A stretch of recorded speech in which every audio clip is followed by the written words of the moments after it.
이것이 천지가 창조될 때 하늘과 땅의 내력이니 여호와 하나님이 땅과 하늘을 만드시던 날에 여호와 하나님이 땅에 비를 내리지 아니하셨고 땅을 갈 사람도 없었으므로 들에는 초목이 아직 없었고 밭에는 채소가 나지 아니하였으며 안개만 땅에서 올라와 온 지면을 적셨더라. 여호와 하나님이 땅의 흙으로 사람을 지으시고 생기를 그 코에 불어 넣으시니 사람이 생명이 되니라. 여호와 하나님이 동방의 에덴에 동산을 창설하시고 그 지으신 사람을 거기 두시니라. 여호와 하나님이 그 땅에서 보기에 아름답고 먹기에 좋은 나무가 나게 하시니 동산 가운데에는 생명나무와 선악을 알게 하는 나무도 있더라. 강이 에덴에서 흘러나와 동산을 적시고 거기서부터 갈라져 내 근원이 되었으니 첫째의 이름은 비손이라. 금이 있는 하윌랏 온 땅을 둘렀으며 그 땅의 금은 순금이요 그곳에는 베델리엄과 호마노도 있으며 둘째 강의 이름은 기온이라. 구스 온 땅을 둘렀고 셋째 강의 이름은 히데겔이라. 아수르 동쪽으로 흘렀으며 넷째 강은 유브라데더라. 여호와 하나님이 그 사람을 이끌어 에덴 동산에 두어 그것을 경작하며 지키게 하시고 여호와 하나님이 그 사람에게 명하여 이르시되 동산 각종 나무의 열매는 내가 임의로 먹되 선악을 알게 하는 나무의 열매는 먹지 말라. 내가 먹는 날에는 반드시 죽으리라 하시니라. 아멘.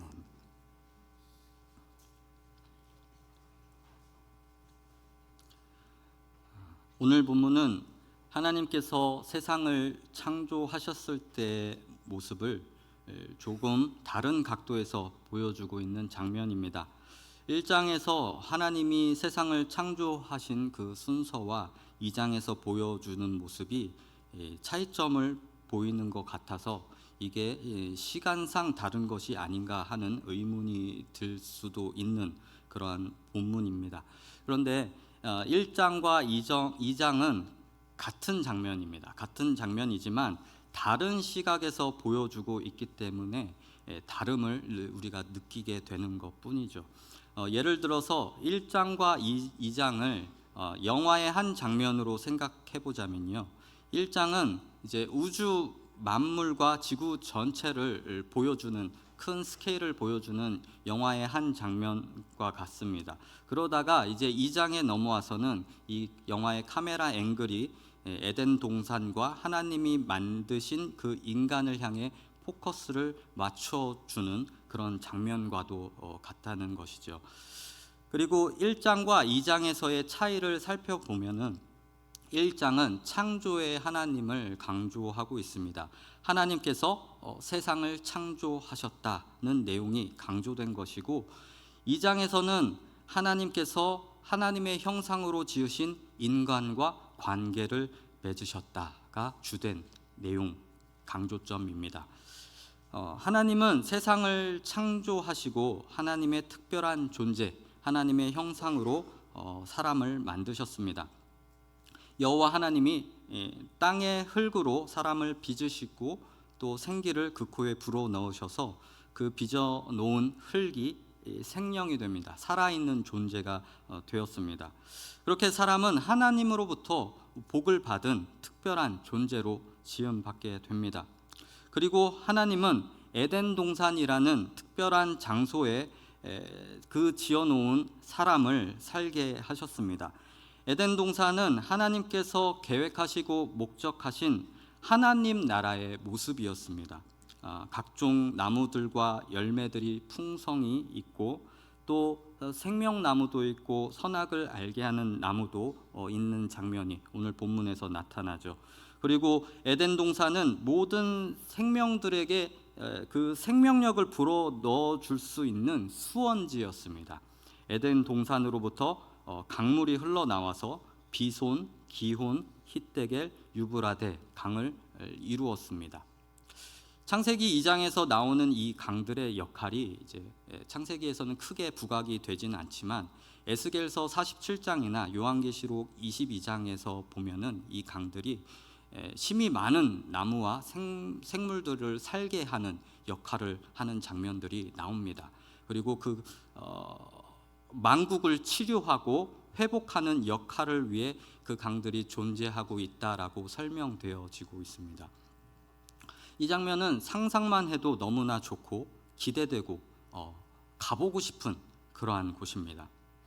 이처럼 하나님께서는 사람을 흙으로 빚어 생명을 불어넣으셨고 에덴 동산을 생명력으로 가득 찬 곳으로 창설하시며 하나님의 나라에 그 하나님의 영광을 나타내셨습니다. 그리고 하나님은 사람에게 두 가지 일에 대해서 말씀을 해주십니다. 오늘 본문 15절에서 17절을 보겠습니다. 여호와 하나님이 그 사람을 이끌어 에덴 동산에 두어 그것을 경작하며 지키게 하시고 여호와 하나님이 그 사람에게 명하여 이르시되 동산 각종 나무의 열매는 내가 임의로 먹되 선악을 알게 하는 나무의 열매는 먹지 말라. 내가 먹는 날에는 반드시 죽으리라 하시니라. 여기서 인간에게 말씀하신 두 가지 일이란 생명과 죽음에 대한 이야기입니다. 하나님은 사람에게 에덴 동산을 경작하며 지키라고 하시는 일을 이제 맡기십니다. 경작하며 지킨다는 것은 생명을 돌보고 생산하는 생명에 관한 일을 맡기신 것이죠. 하나님은 사람이 생명으로 존재하고 또 생명에 관한 일을 하게 된 그 이유와 그 근거가 하나님께만 있다라는 사실을 알려주는 장면입니다. 그런데 희한하게도 그 설명을 죽음의 경고를 통해서 알려주셨다는 점이죠. 너희가 모든 나무의 열매를 마음대로 먹어도 되지만 선악을 알게 하는 나무의 열매만은 먹지 말라. 먹으면 반드시 죽게 된다. 생명의 반대는 죽음이고 생산의 반대는 부패입니다. 생명이신 하나님 가운데 붙들려 있기 때문에 하나님께서 1장에서 말씀해 주신 인간에게 복을 주시면서 말씀해 주신 생육하고 번성하여 땅에 충만하고 땅을 정복하여 모든 생물을 다스리라는 하나님의 말씀을 생명이 있기 때문에 선하게 이루어 갈 수 있게 된 것이죠. 그런데 만약 그 생명의 하나님께 벗어나게 되면은 생명의 열매가 아닌 썩을 열매를 향해 결론이 날 수밖에 없다는 것을 말씀해 주시는 겁니다. 이후 창세기의 말씀에서 펼쳐지듯이 하나님으로부터 벗어난 인류는 죄악과 부패함 속에서 죽음으로 결론 짓게 되는 일들이 계속 벌어지게 됩니다. 그런데 우리는 하나님께 늘 불만이 있습니다. 하나님은 이 약속을 왜 일방적으로 걸어 오셨느냐라는 것이 우리에게 있는 불만 중에 하나입니다. 왜 하나님은 우리에게 물어보시지도 않으시고 하나님 마음대로 자유를 주셔놓고 또 걸려 넘어질 만한 선악과를 왜 만드셔가지고 또 뱀과 같은 영악한 짐승은 또 왜 만드셨을까 하는 이런 질문들을 하게 되죠. 우리가 원하는 건 우리 앞에 놓여진 모든 장애를 없애버리는 것을 우리는 원합니다. 그래서 우리의 기도 제목 만사형통을 기도하게 되고 그것들을 꿈꾸곤 합니다. 그러나 우리 앞에 놓인 이 장애물들을 없애는 것이 우리의 신앙의 목표가 아니라는 것이죠. 하나님이 우리 앞에 장애물을 놓아두셨다는 것은 그것을 해결하라고 놓아두신 것이 아니라 그 장애물을 통하여서 우리를 어떤 존재로 만드시기 위해 그것을 놓아두셨다는 것을 우리는 잊지 말아야 합니다. 하나님이 우리를 향해 목적하신 그 목표가 우리가 가진 신앙의 목표가 되어야 합니다. 하나님이 우리를 향해 목적하신 그 목표가 우리의 신앙의 목표가 되어야 합니다.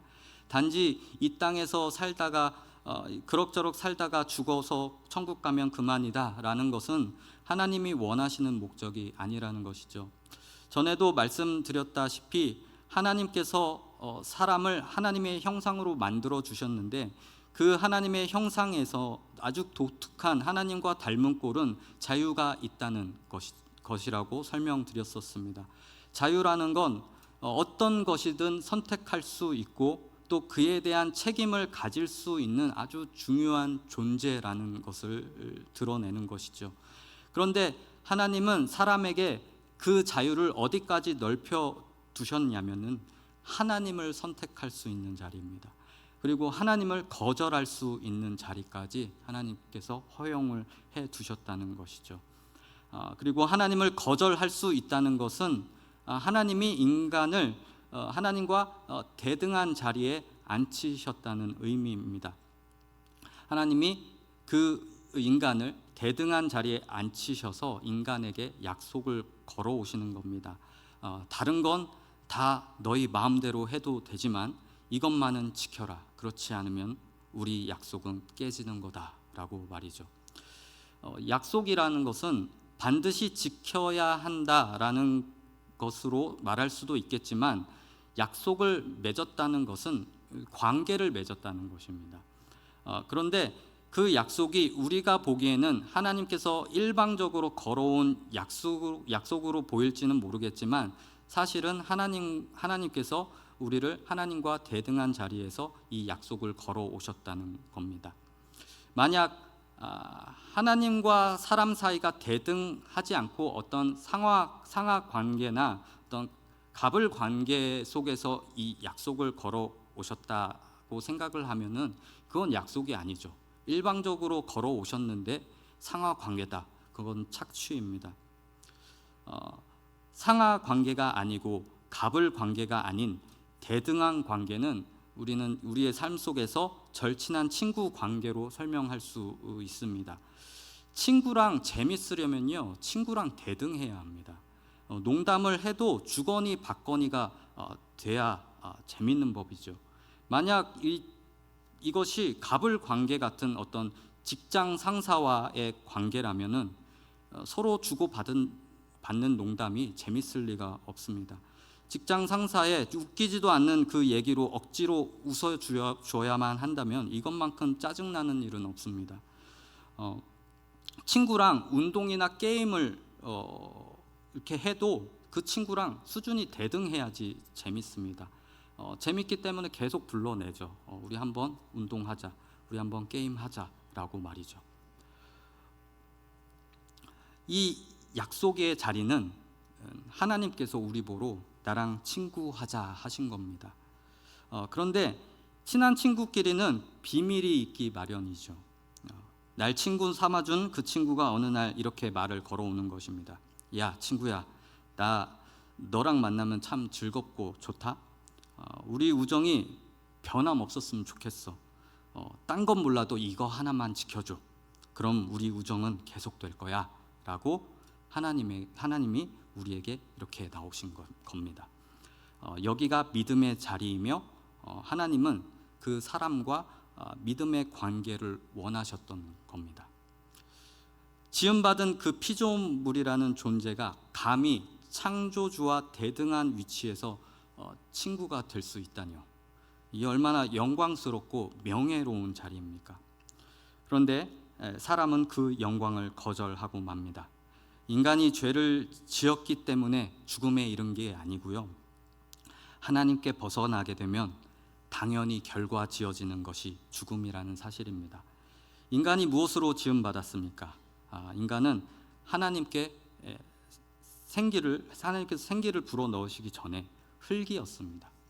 하나님께서 붙잡으시니 살아있는 존재가 된 것이었는데 인간은 그 하나님을 거절해버리고 말죠.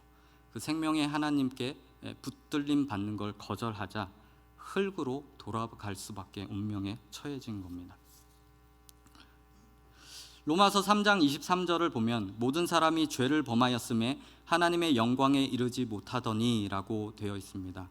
아담과 하와가 죄를 범하게 된 상황을 보면요, 아담과 하와가 거짓말을 했다거나 어떤 나쁜 짓을 해서 죄를 범한 게 아닙니다.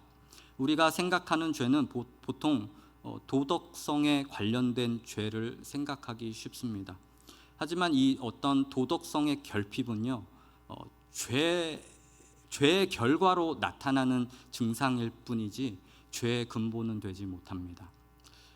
결국 죄는 하나님을 거부하고 하나님의 영광을 거절한 것으로 발생한 것입니다. 다시 말해 인간이 하나님의 영광에 이르지 못하게 된 것이 인간의 죄라는 것입니다. 하지만 하나님은 원래 계획하셨던 우리가 하나님의 영광에 이르는 그 하나님의 목적을 이루고야 말겠다라고 하시어 우리에게 나타내 주신 사건이 예수 그리스도의 성육신 사건입니다.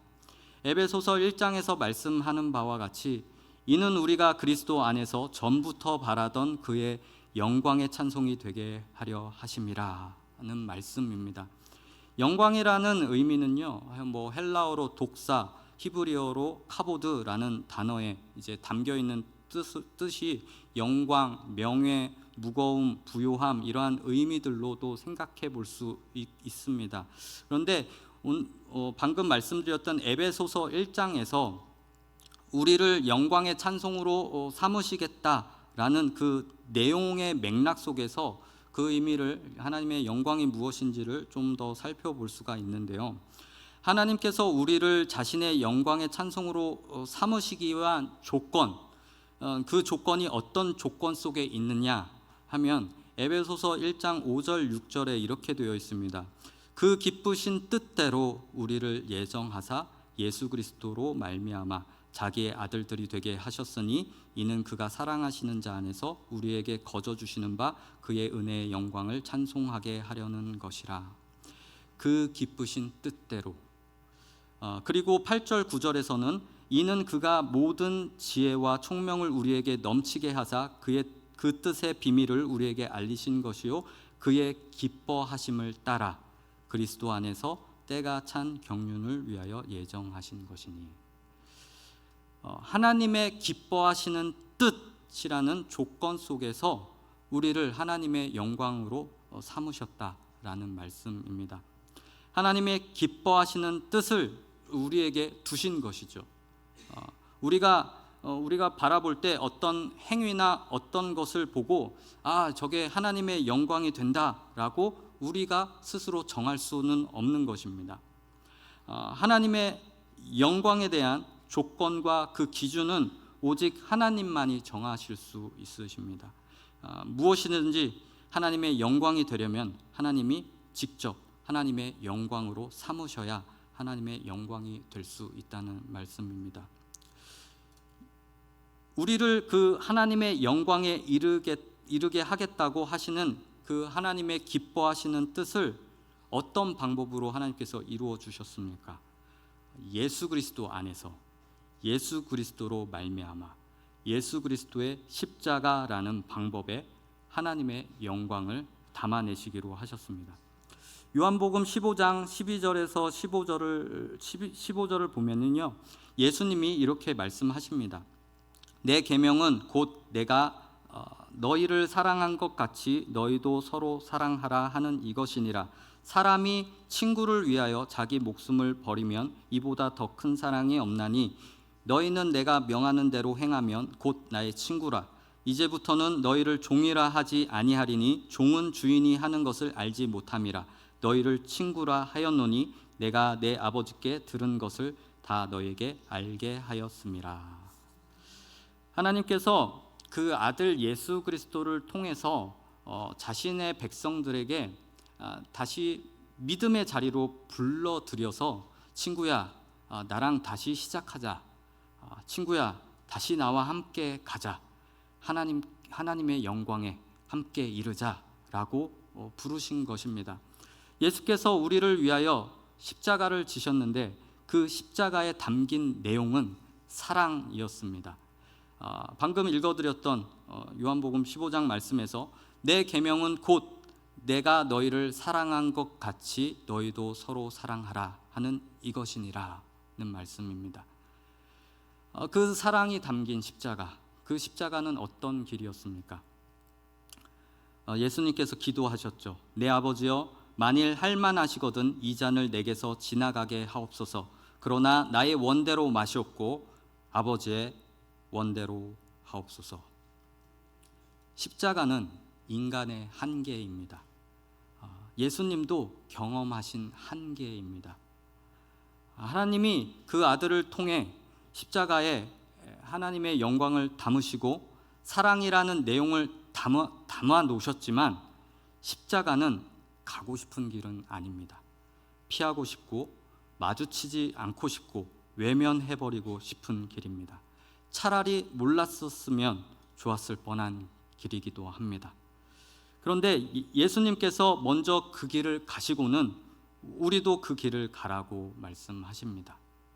안 가겠다고 버티면 우리를 밀어서라도 그 길을 걷게 하십니다. 저와 여러분의 한계는 무엇입니까? 하루하루의 삶입니다. 우리는 내일 당장 무슨 일이 일어날지 모르는 삶을 살아가고 있습니다. 가보지 않는 시간과 그 길을 걸어가고 있는 중입니다. 같은 일상일지라도 사람은 나이를 먹습니다. 마음은 예전 같을지 모르지만 이 육신은, 몸은 예전과 같지 않습니다. 우리도 모르게 하루하루 한계를 넘어서고 있는 중입니다.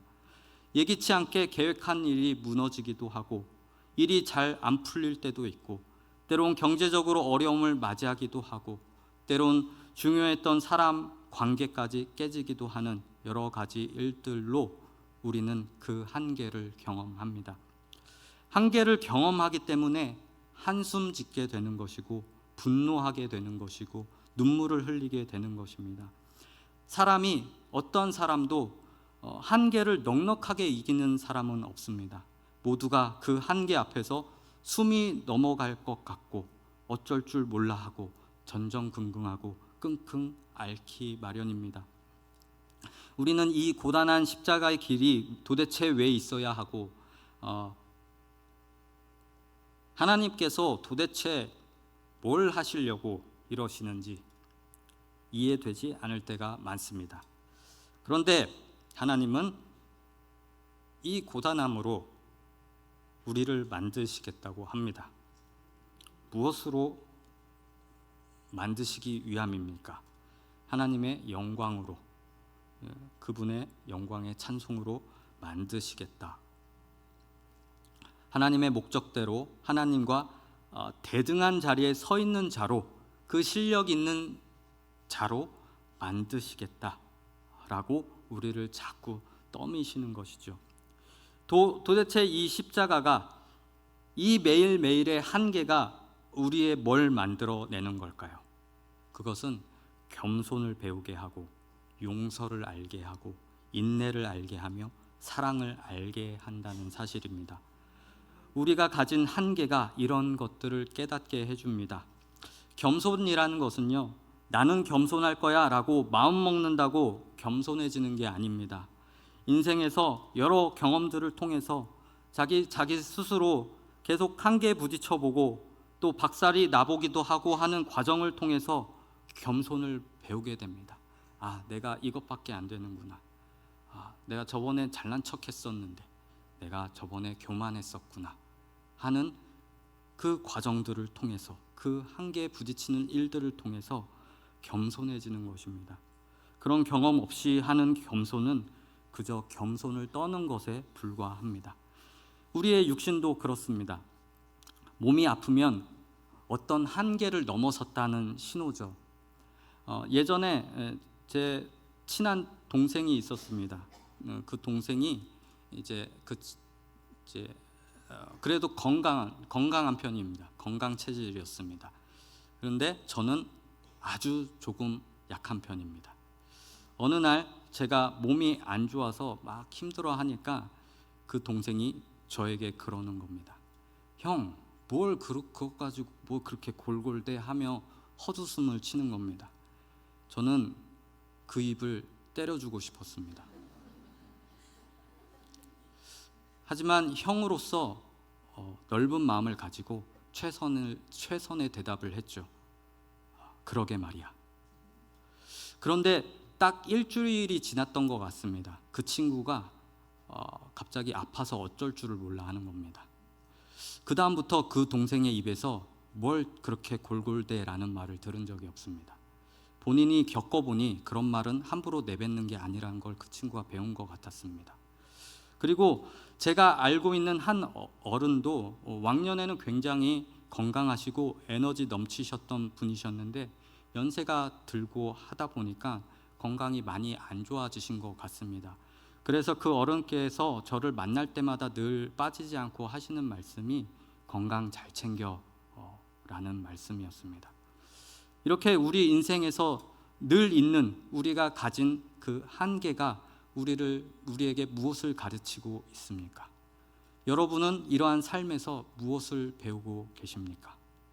아파서 약해지는 것이 아니라 아파서 넉넉함을 배우는 것입니다. 아파본 사람이 아픈 사람을 이해하고 아파본 사람이 아픈 사람을 품을 줄 알고 걱정할 줄 압니다. 우리는 우리의 한계를 통해서 겸손과 용서와 인내와 사랑을 배우는 것입니다. 고단하고 힘들면 생명력을 잃기만 하고 손해보는 것 같지만 성경은 그렇지 않다고 말합니다. 고린도 후서 4장 16절에 이렇게 되어 있습니다. 그러므로 우리가 낙심하지 아니하노니 우리의 겉사람은 낡아지나 우리의 속사람은 날로 새로워지도다 라는 말씀과 같습니다. 우리가 부딪히는 한계를 통해 하나님은 우리를 넓어지고 깊어지게 하려고 하십니다. 신앙생활이라는 것은 인생에서 맞닥뜨린 그 장애물을 해결하는 그 방법으로 있는 것이 신앙생활이 아니라, 신앙생활이란 예수께서 걸어가신 십자가, 우리가 가진 장애물과 인간의 한계를 통해서 예수 그리스도와 함께 동등된 위치에서 예수와 함께 걸어가는 길이 신앙생활이라는 것입니다. 그 믿음의 자리에서 생명의 일을 함께 하자고 하나님께서 우리를 붙드십니다. 너희가 한계 속에서 배운 경험을 통해 믿음의 실력을 쌓아 가난한 신앙에 머물지 마라. 넉넉해져라, 깊어져라, 겸손하라, 용서하라, 사랑하라. 나는 너희를 내가 목적한 그 영광에 이르기까지 나는 너희를 향하여 쉬지 아니할 것이다 라고 말씀하십니다. 에덴 동산은 우리가 소원하는 아무런 고민도 없고 걱정도 없는 만사형통한 곳이 아니라 하나님의 영광이 있고 생명으로 풍요롭고 넉넉하며 하나님의 기뻐하시는 뜻이 있는 곳이 에덴 동산입니다. 하나님은 그 풍요로움과 넉넉함을 우리의 내면에 그리고 우리의 영혼에 만들어 가시겠다고 하십니다. 그것이 하나님이 기뻐하시는 뜻이고 바로 그 과정이 우리의 삶이며 우리가 지금 이 땅에서 걸어가고 있는 우리의 에덴 동산이라는 말씀을 드립니다. 성도 여러분, 그 하나님의 기뻐하시는 뜻을 따라 하나님의 영광에 이르기까지 우리의 한계 속에서 깨닫게 되어지고 넉넉해지고 풍성한 신앙인이 되는 복된 신앙의 발걸음이 되시기를 소망합니다. 또 이 한 주를 주님 손에 이끌려 하나님의 영광 가운데로 걸어가시는 저와 여러분 되기를 소망합니다.